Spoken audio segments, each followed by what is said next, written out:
प्रिय छात्रों, हम प्रेमचंद जी मुंशी प्रेमचंद जी के उपन्यास निर्मला का कथात्मक विश्लेषण कर रहे हैं।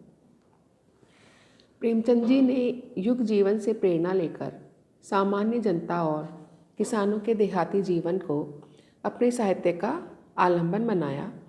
उन्होंने भारत की 80% जनता की मुखवाणी को अपने उपन्यासों में मुखरित किया।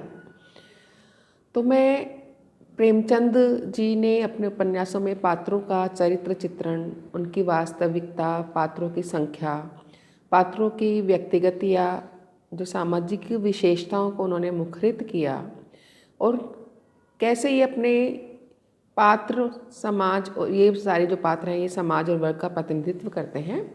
आज इस व्याख्यान में हम इसी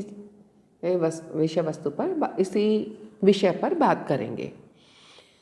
प्रेमचंद जी के उपन्यासों में पात्रों एवं चरित्र चित्रण का अत्यधिक महत्व है। वे हमारे सामने जीवन का वास्तविक यथार्थ रूप प्रस्तुत करते हैं।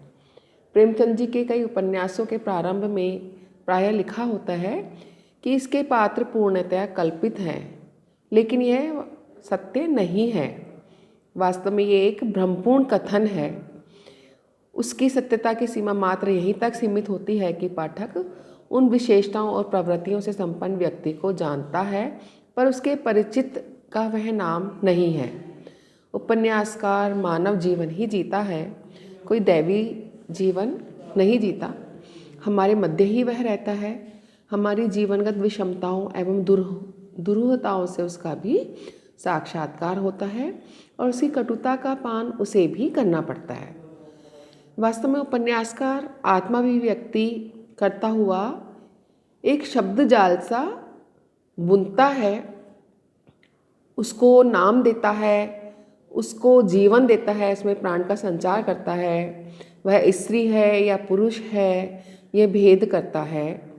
जैसे ईश्वर मानव की सृष्टि करता है या इस सृष्टि की रचना करता है, वैसे ही उपन्यासकार भी अपने उपन्यास की रचना करता है।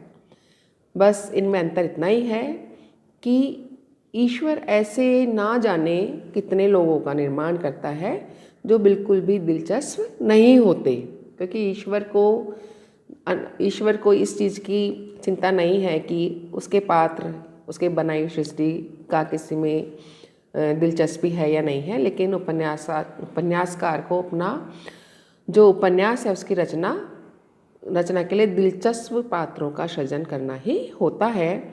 उनका उपन्यास संसार जो है उसमें वह अनावश्यक जो पात्र हैं अगर उसका निर्माण करें तो उसका उपन्यास असफल हो सकता है। इसलिए उसको पात्रों में दिलचस्पी बनी रहे ऐसे पात्रों का निर्माण करना होता है।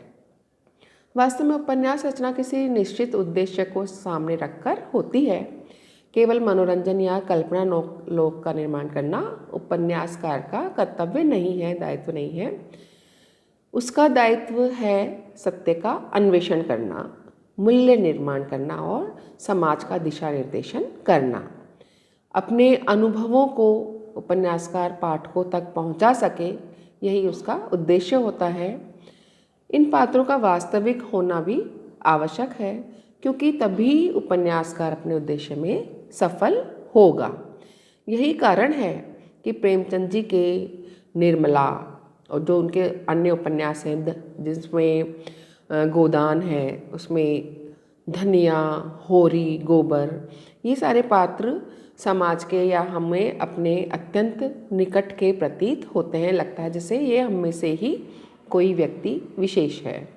उनमें वास्तविकता और जीवन के प्रति सच्चाई है, संघर्ष के प्रति ईमानदारी है और सबसे बड़ी बात यथार्थ है। पर इसके ठीक विपरीत जैनेन्द्र कुमार की कट्टो, कल्याणी और सुनीता का व्यक्तित्व आकर्षक है, लेकिन फिर भी वो हमें हमारे में से दिखाई नहीं देते, अर्थात यथार्थ प्रतीत नहीं होते। इसके साथ ही अब दूसरा प्रश्न ये होता है कि उपन्यासों में पात्र कितने होने चाहिए, इनकी संख्या कितनी होनी चाहिए, 2, 3, 4। तो ये वास्तव में उपन्यास के कथानक और उपन्यासकार के व्यक्तित्व से संबंधित प्रश्न है। यदि उपन्यासकार बहिर्मुखी व्यक्तित्व का है तो स्वाभाविक है कि उसका दायरा व्यापक होगा, बड़ा होगा और मित्रों की संख्या अधिक होगी। इसके विपरीत अगर उपन्यासकार अंतर्मुखी व्यक्तित्व वाला है तो उसकी सीमाएं भी सीमित होंगी। प्रेमचंद जी का व्यक्तित्व बहुमुखी था। वे सामाजिक प्राणी थे और उनके मित्रों के परिचितों की भी संख्या बहुत थी। ऐसे में उन्होंने जीवन की व्यापकतम सीमाओं और युगीन समस्याओं के बहुविविधीय पक्षों को अपने उपन्यासों में चित्रित करने का प्रयत्न किया है। स्वाभाविक ही है उनका ये उद्देश्य 2-4 पात्रों से पूरा नहीं हो सकता, इसलिए उनकी पात्रों की संख्या अधिकांश उपन्यासों में काफ़ी है। पात्रों की संख्या, अनिवार्यता और उनका सफल निर्वाह होना भी आवश्यक है। कई बार उपन्यासकार स्वाभाविक चारित्रिक विकास की ओर पूर्ण रूप से ध्यान नहीं दे पाता, तो ऐसे में वह उसको अपने पात्रों को बीच से ही गायब करना पड़ता है। पात्रों के बीच में हत्या हो जाती है या उनकी असामयिक मृत्यु हो जाती है और ऐसे में कई बार तो पता ही नहीं होता कि वो उनका जो पात्र है वो कहाँ चला गया। अंत तक भी उस पात्र को पाठक खोजते रहते हैं। प्रेमचंद जी के उपन्यासों में भी ऐसा कई बार हुआ है। प्रेमचंद, जैसा कि अपन जानते हैं, वो आदर्शवाद की ओर उन्मुख होने वाले उपन्यासकार हैं। तो आदर्शवाद को उभारने के लिए ही यथार्थ जीवन से पात्रों को चुनने के बावजूद प्रेमचंद ने अपने उपन्यासों में संयोग तत्व को बहुत महत्व दिया है।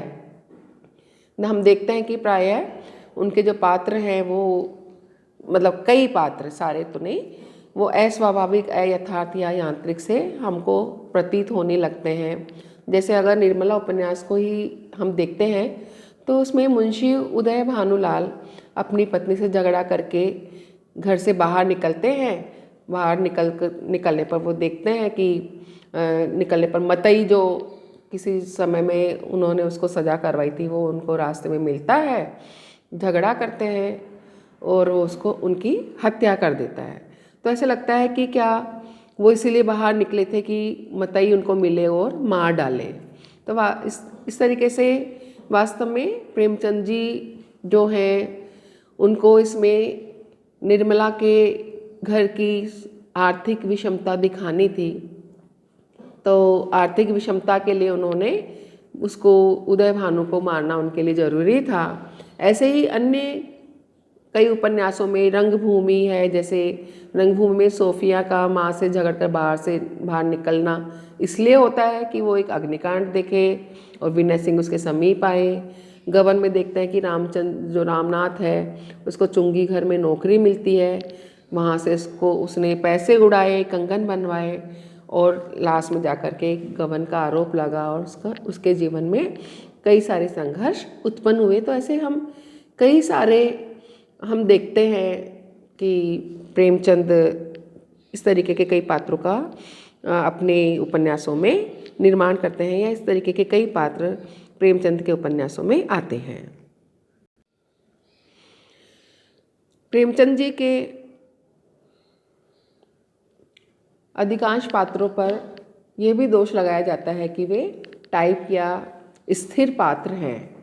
स्थिर पात्र वो होते हैं जिन पर जीवन के सुख दुख, करुणा, उल्लास, विषम या ऐसी किसी भी स्थिति का नकारात्मक या सकारात्मक स्थिति का प्रभाव नहीं पड़ता।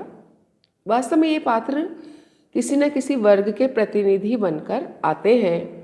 उपन्यास उस वर्ग की सारी जो विशेषताएं हैं वो सारी विशेषताएं उस पात्र में डाल देता है। और इसका सबसे बड़ा उदाहरण हमको गोदान का होरी लगता है। गोदान का होरी अपने आप में कोई पात्र नहीं है, बल्कि वो एक टाइप है।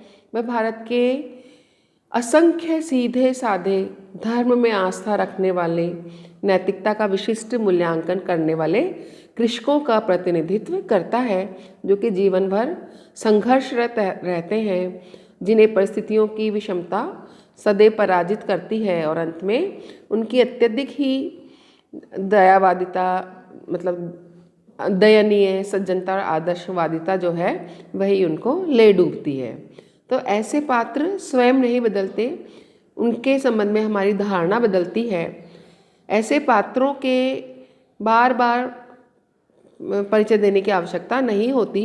ये पाठकों की चेतना में सदैव स्मरणीय रहते हैं। ये चिरस्थायी इनका पाठकों के हृदय पर प्रभाव पड़ता है। गोदान का होरी भी कितनी भी विषम परिस्थितियों के आगे कभी झुका नहीं, चाहे टूट कर बिखर गया, और इसी कारण पाठकों के लिए वह बराबर स्मरणीय रहा। अब प्रश्न यह भी उठता है कि क्या प्रेमचंद के पात्रों में उनकी स्वयं की विशेषताएं नहीं हैं? क्या निर्मला, मनसाराम या गबन के जालपा, गोदान का होरी, धनिया, गोबर, जुनिया आदि वैयक्तिकता से रहित हैं? सबल व्यक्तित्व के पात्रों के अध्ययन से हम एक भावलोक में अपने आप को खोकर उनसे तादाद में पाते हैं, तो प्रेमचंद जी के पात्रों को यथार्थ रूप में देखकर उनसे सीधा संबंध स्थापित करते हैं। निर्मला में लेखक ने निर्मला और मनसाराम के आंतरिक द्वंद्व का चित्रण करते हुए मनोव्यापारों का थोड़ा अध्ययन किया था, परंतु इस कार्य को किसी अन्य उपन्यास में वो आगे नहीं बढ़ा पाए।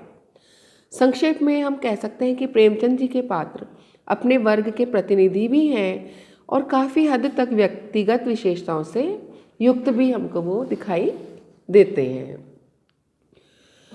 अगर हम होरी की बात करें तो होरी जो है वह भी एक मौलिक पात्र ही है, जिसको कि प्रेमचंद समाज के संघर्ष से उठा हुआ हमको दिखाते हैं। प्रेमचंद जी के पात्रों का संबंध बाह्य जीवन से ज़्यादा रहा है और उनका संघर्ष युग और समाज के संदर्भ में ही उभरता हुआ हमको दिखाई देता है। उनके मानसिक द्वंद्वों या आंतरिक संघर्ष को प्रेमचंद जी ने विशेष महत्व नहीं दिया है, जिससे कि वे वैयक्तिक बन जाते। होरी जो है एक तरीके से समाज में कृषक वर्ग का प्रतिनिधित्व करता है, जिसकी स्वयं की विशेषताएं नहीं के बराबर है। तो प्रेमचंद जी की प्रखर सामाजिक चेतना और सामाजिक दायित्व के निर्वाह की भावना ने भी पात्रों में वैयक्तिकता आने नहीं दी। तो इस तरीके के पात्र प्रेमचंद जी के उपन्यासों की विशेषता है। अगले व्याख्यान में हम प्रेमचंद की निर्मला, मुंशी प्रेमचंद के निर्मला उपन्यास के पात्रों का चरित्र चित्रण करेंगे। आज के लिए इतना ही। धन्यवाद।